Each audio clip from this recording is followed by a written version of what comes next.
Fala, Churubiro! Fala, Churubira! Tudo bem com você? Então vamos lá, né não? Nós vamos agora para a nossa aulinha de números irracionais. Você está lembrado que a gente falou que nós vamos trabalhar com 5 conjuntos numéricos? Então nós vamos trabalhar com naturais, inteiros, racionais, irracionais e os reais. Nessa aula de hoje, nós vamos falar sobre irracionais e reais, ok? Então vamos lá. Quem são esses irracionais? César, irracional eu acho que tem a ver com racional, porque na minha cabeça ser irracional é não ser racional. Tá certo isso? Perfeitamente. Perfeitamente, você tá certo. E aqui a ideia vai ser o seguinte: já que o número racional era aquele número que poderia ser escrito na forma de uma fração de números inteiros, um número irracional é aqueles que não podem. Você não consegue fazer isso, é impossível. Basicamente, o que a gente vai ter? Só sobrou para a gente todas as dízimas não periódicas. Qualquer dízima periódica é um número racional. Então, as dízimas não periódicas, aquelas que não formam um padrão, elas não podem ser escritas na forma de uma fração. Portanto, são irracionais. Qualquer dízima não periódica, então, é um número irracional. César, preciso de exemplos. Então vem comigo. Olha só, o exemplo mais clássico que nós temos de números irracionais é o π. Nosso grandioso, nosso maravilhoso π. O π que tem um valor aproximado de 3,14, não é isso? Cuidado, o π não é igual a 3,14 e jamais será. Nas questões que a gente está acostumado a fazer, muitas vezes fala assim, considere π igual a 3,14, dado que π igual a 3,14, e a gente fica gravando isso na cabeça. Mas não, gente, cuidado. O π não é igual a 3,14, ele tem um valor aproximado por 3,14. Sussa? Legal. Outro número importante para a gente também é o número neperiano, representado por esse ezinho que está aqui. Esse número neperiano, ele tem um valor aproximado de 2,71. Não, pera aí, César, o π eu vi a vida inteira. Agora, esse tal de e que você está colocando para a gente aqui. Gente, esse cara aqui é muito importante, principalmente quando a gente falar daquela coisa, logaritmo. Quando a gente vai falando de logaritmo, isso aqui vai aparecer que é uma maravilha, beleza? Outro número, esse aqui é maravilhoso, gente. Se tem o π, tem o φ. Já ouviu falar do φ? Esse símbolo aqui, φ. O φ tem um valor aproximado de 1,618. E esse número é lindo, é maravilhoso, é bonito demais. Esse número está ligado sobre uma coisa que a gente chama de proporção áurea. É o número que está ligado à natureza. Se você pegar a proporção, por exemplo, do meu braço e dividir pelo meu antebraço, vai dar esse número. Faz com o seu, você vai encontrar aproximadamente esse número. Se você pegar aqui, da cintura até a ponta do dedão e dividir do tamanho do joelho até a ponta do dedão, vai dar esse número de novo. Comigo, com você, com qualquer um. Se você pegar a altura de uma árvore e dividir pelo seu tronco, vai dar esse número também. E aí, esse número está presente na natureza o tempo inteiro, e por isso ele é tão belo. E o que acontece é o seguinte, ele tem uma forma exata da gente escrever ele. E a forma exata de você escrever um número áureo, ele é 1 mais raiz de 5 sobre 2. Nossa, troço feio. Eu prefiro esse aqui, 1,618. Pode? Pode. À vontade, guarda ele aí. Só que eu quero que vocês reparem numa coisa aqui. Na hora que eu fui escrever o φ, você viu que eu coloquei um raiz de 5? Você viu que eu coloquei numa fração? Aí você pega e fala assim, César, você acabou de dizer que número irracional não pode ser escrito na forma de uma fração.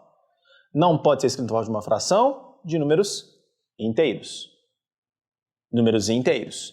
Observe que aqui eu não tenho um número inteiro, eu tenho uma raiz quadrada de 5. Raiz quadrada de 5 não é exata. E aí a gente entra no quarto tipo de número irracional, que são as raízes não exatas. Qualquer raiz que não tiver resultado exato e tiver dentro do conjunto dos números reais, né?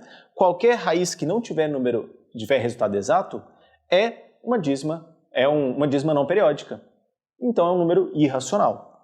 Se eu pegar, por exemplo, então, raiz quadrada de 2, pega a sua calculadora aí, digita a raiz quadrada de 2. Você vai encontrar aproximadamente 1,4142.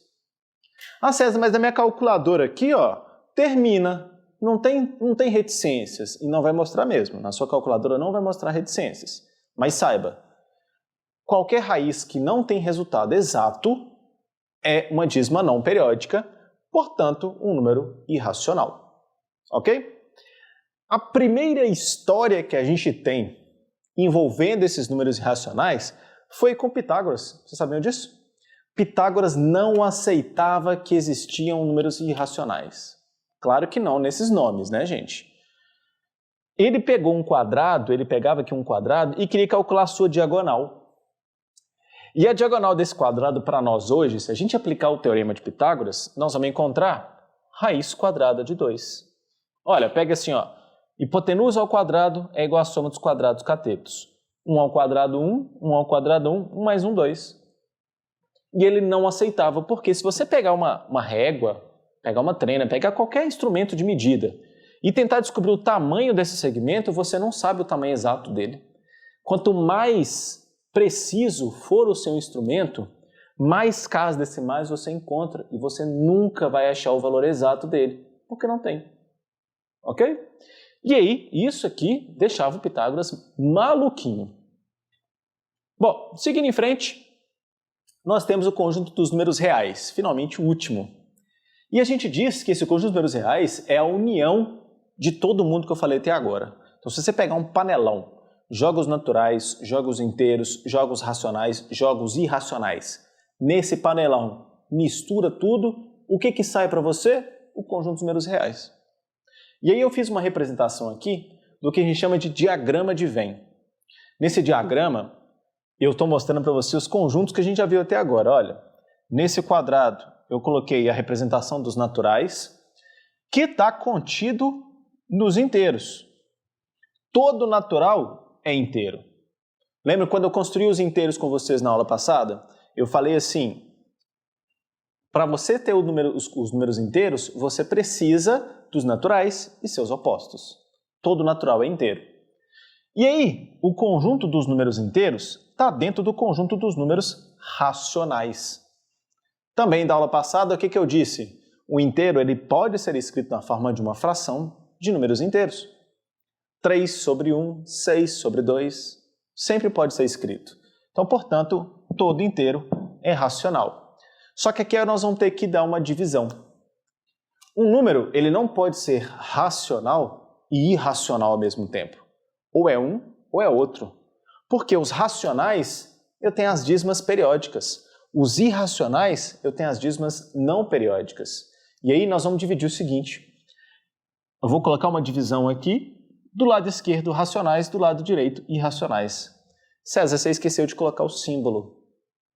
Qual que é o símbolo dos números irracionais? Eu vou mostrar dois para vocês. Tá? Um deles, que é muito usado, é muito comum a gente usar, é esse cara aqui. Ó. É como se fosse um 2 romano.